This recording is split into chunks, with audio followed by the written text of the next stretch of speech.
Thanks very much for inviting me along to speak today. It's a pretty dry subject, commissioning, combine it with devolution and combine that with the first speech after your coffee break. It's a tricky gig, but I'm going to do my best to make this as engaging as possible. Okay, so devolution came to Northern Ireland in 1998. It's exercised through our on-off assembly, as Joe mentioned. We have currently 90 elected members, but as you know, they don't meet. And there's plenty of fodder for jokes here, but I'm going to pass that one by. They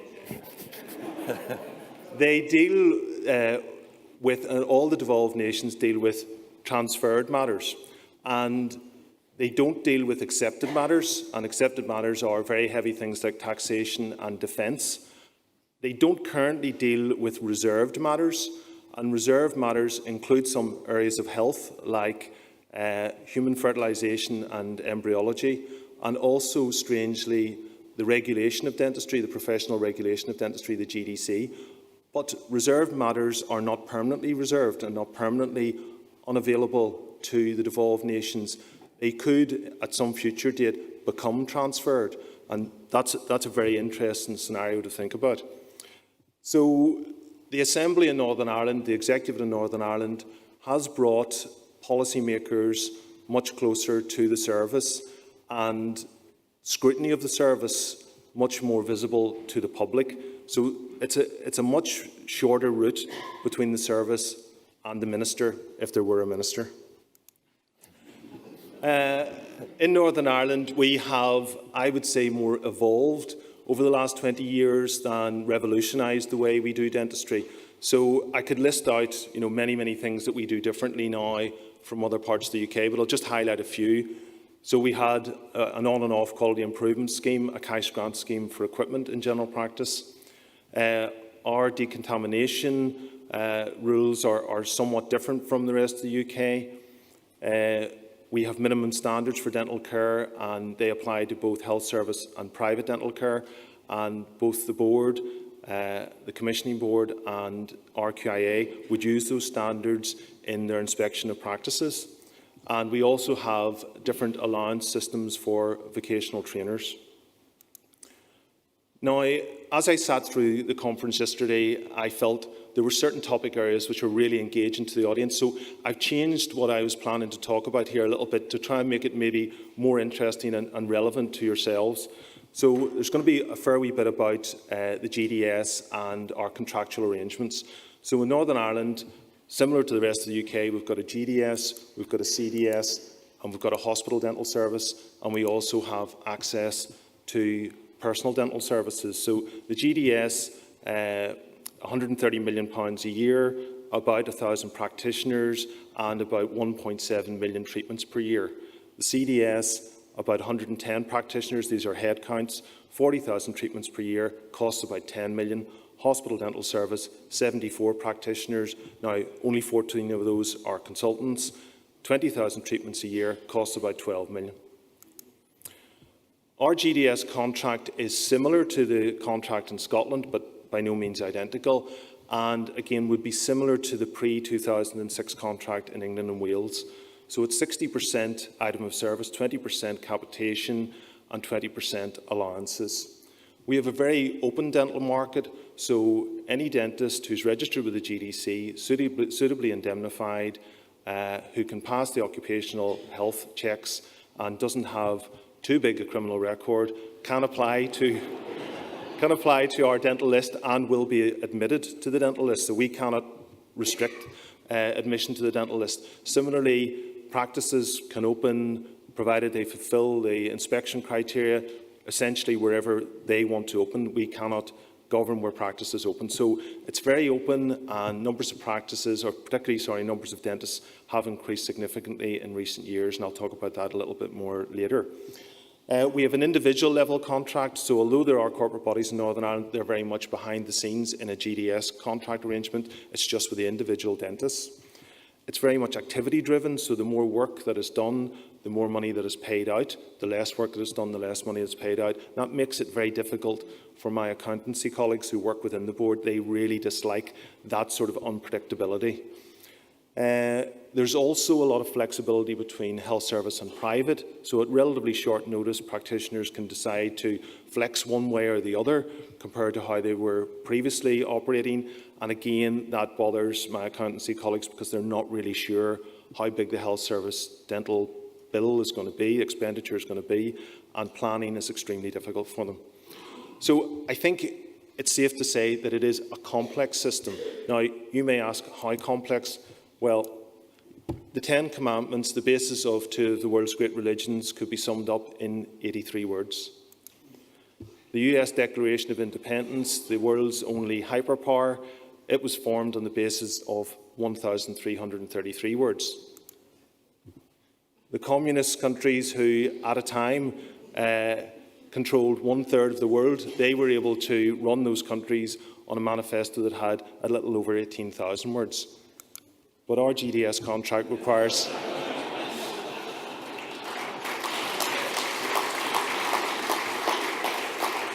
so it is complicated, and we've made it complicated. Now, controlling the GDS is something that we in commissioning would love to be able to do, but as you're going to see, we're not really able to do it as much as we would like. I want you to focus on in this graph now. So this is all about the economic downturn over the last 10 years or so, and you can see that prior to 2007-8, things in Northern Ireland, Northern Ireland house prices were very much on the increase. Things were going great. I'll talk about the other bit of the curve a wee bit later. Similarly, in terms of new car sales, in the run-up to 2007-2008, everything was going brilliantly, and then the sales just fell off a cliff. This graph shows the time spent by principals in Northern Ireland on private dentistry, and similarly in the run-up to 8-9, that amount of time spent on private dentistry was increasing. That created a problem for commissioners and for the Department of Health, because if practitioners were spending more time doing private dentistry, they were spending less time doing health service dentistry.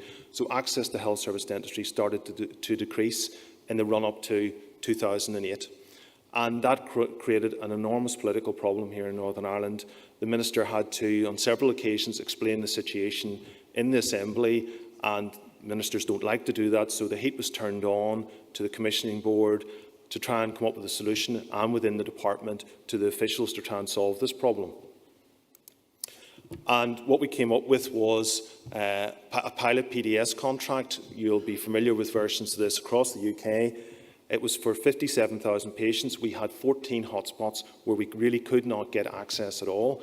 So we wanted 14 practices to be established in those hotspots. We wanted 57,000 patients to be seen in total, 38 dentists to be employed across those 14 practices, and we would roughly pay £100 per patient per year for that contract. That went to Oasis. The contract ran for 5 years.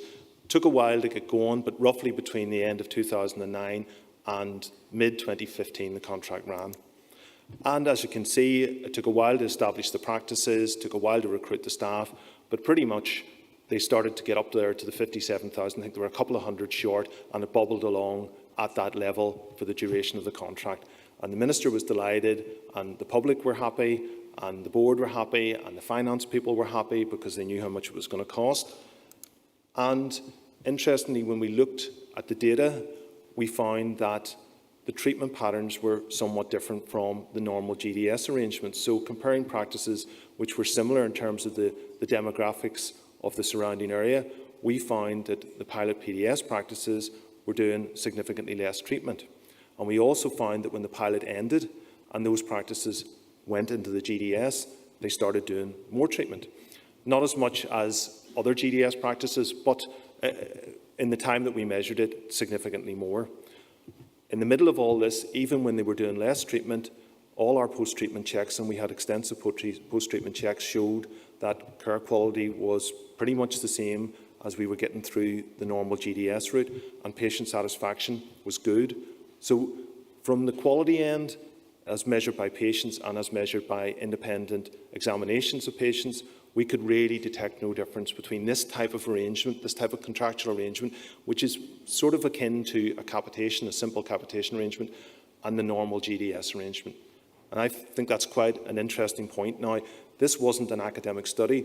We have carried out an academic study which is ongoing, but this was pretty compelling evidence. Now, this time round, same graph, economic downturn. I want you to look more on the right-hand side of the graph, so when things started to go bad. Car sales, again, after 2008, really were in the doldrums and really haven't recovered. So the Northern Ireland economy is still feeling the effects of the economic downturn. Again, looking at the graph which shows the percentage of time that principals spent on health service work, you'll see that that dropped off very significantly after the beginning of the economic downturn. And the effects of that were that the amount of health service patients registered turned the curve very dramatically, literally on a sixpence. The amount of health service patients registered in Northern Ireland increased dramatically. So it was a 35% increase over a 6-year period. We'd never seen anything like that. A lot of the action is here in the 2009 to 2011 period. So in a 2-year period, the number of dentists working in Northern Ireland increased by 18%. That's just an amazing figure. It would take decades to increase the number of dentists working in the hospital or the number of doctors or nurses working in a hospital situation. And this really shows how responsive the GDS is. It's an incredibly flexible system which can turn things around amazingly quickly, like no other part of the health service. From a commissioning point of view, the downside of that is that it costs more money. And my accountancy colleagues found that the GDS expenditure bill over a 6-year period went up by 50%, and they were tearing their hair out about that. So for them, the GDS contract, it causes difficulty. For the patients out in Northern Ireland, we have never had as many patients registered. We have great levels of satisfaction, no access difficulties whatsoever. My last slide really is just to illustrate that in commissioning, we may think that we have some control. We may think we pull lever X and Y happens.